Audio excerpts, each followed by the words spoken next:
Balita Nationwide.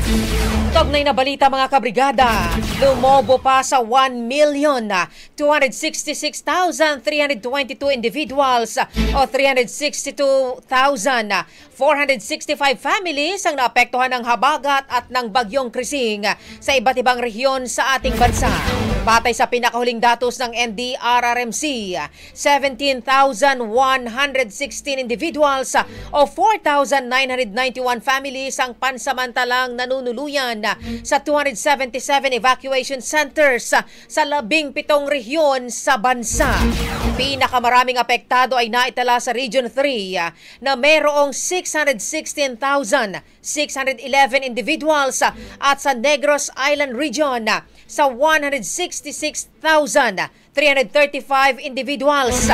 Samantala, umakyat na sa 6 ang napaulat na nasawi dahil sa sama ng panahon, habang 2 naman ang kumpirmadong namatay mula sa Region 10 at Caraga. 6 ang reported na missing habang 5 naman ang sugatan.